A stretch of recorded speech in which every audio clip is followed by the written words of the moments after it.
ज्ञान नाही विद्या नाही ते घेण्याची गोडी नाही. ज्ञान नाही विद्या नाही ते घेण्याची गोडी नाही.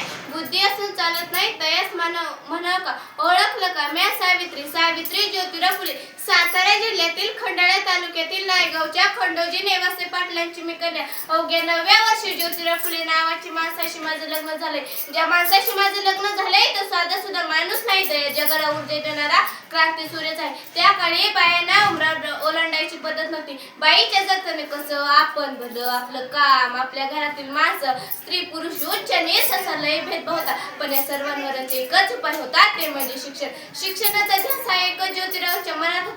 पण एकदा ज्योतिराव शिक्षणाचा प्रसार करत असताना फरार नावाच्या ब्रिटिश मॅडम त्यांना म्हणाल्या, मिस्टर फुले तुम्हाला शिक्षणाचा प्रसार करायचा आहे ना, so educated you may first because if you the house the educated. पण तुम्ही मला घराच्या बाहेर पडू देत नाही. सो बॅड मिस्टर फुले. सुरू झाला माझा अभ्यास. काना मात्रा वेलांटी आकार उकार बेक बे बेदून चार बेत्रिक्सा हाच ध्यास मी लिहायला शिकले वाचायला शिकले आणि काव्य सुद्धा रचू लागले. आणि अशातच 1 जानेवारी 1848 रोजी पुण्यातील भिडेवाडीत मी पहिली शाळा सुरू केली आणि मी पहिली मुख्याध्यापिकाने शिक्षिका सुद्धा.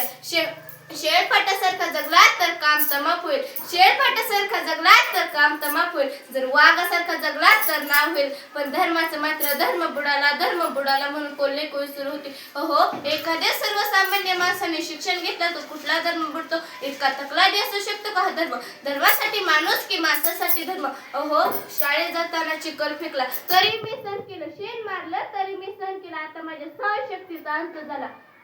अहो एकदा शाळेत जाताना माझ्या समोरून एक माणूस गेला आणि मला म्हणाला, ए टवळे कुठे निघाली. साधी आमच्या पोराबाळांना शिकवणं बंद कर. तुला तुझी अब्रू प्यारी की ते शिक्षण. कदाचित त्याला माहित नसावं की आम्ही सुद्धा ज्योतिराव पैलवानांच्या पल्ल्यावर अशी घेतली आणि सण त्याच्या कानाखाली सुनावलं आणि त्याला सुनावलं. आज आलास थोबाट फुटलंय. जर पुन्हा आलास तर तुझ्या रक्ताने ही धरती रंगवेल. स्त्री कोणत्याही जातीची वा धर्माची असो ती नेहमीची अत्याचाराला बळी पडत आलेली आहे. अहो एखाद्या स्त्रीचा नवरा वारला म्हणून तिने सती जायचं. आपला नवरा वारला म्हणून तिचा यात काय दोष असतो. म्हणून ब्रिटिश सरकारने सतीबंध प्रकाशन सतीबंध सुरू केली आणि आम्ही विधवा महिला काशीबाईच्या मुलाला म्हणजे यशवंतला दत्तक घेतलं. त्याच्या तुरु धावण्याने अंगण कसं फुलून जायचं त्याला वाढवलं मोठं केलं आणि डॉक्टर हे बनवलं. आणि अशातच पुण्यात प्लेगची साथ पसरली. यशवंताला सांगितलं, यशवंत आपल्याला हॉस्पिटल उभारायचंय. यशवंतानं हॉस्पिटल उभारलं आणि प्लेग हा संसर्गजन्य रोग असल्यामुळे तो कधी ना कधी मलाही होणार होता. जगलोय समाजासाठीच ना. जर समाजासाठी मरण पत्करावं लागलं तर मरणात तुझं स्वागत आहे. आणि बघता 18 शाळा काढल्या. सती प्रथा केशव या सर्वांवरच मात केला. कारण आनंद होतो तो आयाबाया शिकण्याचा. म्हणून म्हणे विद्येविना गती गेली, गतीविना भीती गेली, भीतीविना वित्त गेले, वित्तेविना क्षुद्र खचले. इतका अनर्थ एका विद्येने केले. म्हणून मुलींना वाचवा, मुलींना शिकवाले, देशाची साक्षरता वाढवा. का तर एक मुलगा शिकला तर तो एकटा शाणतो.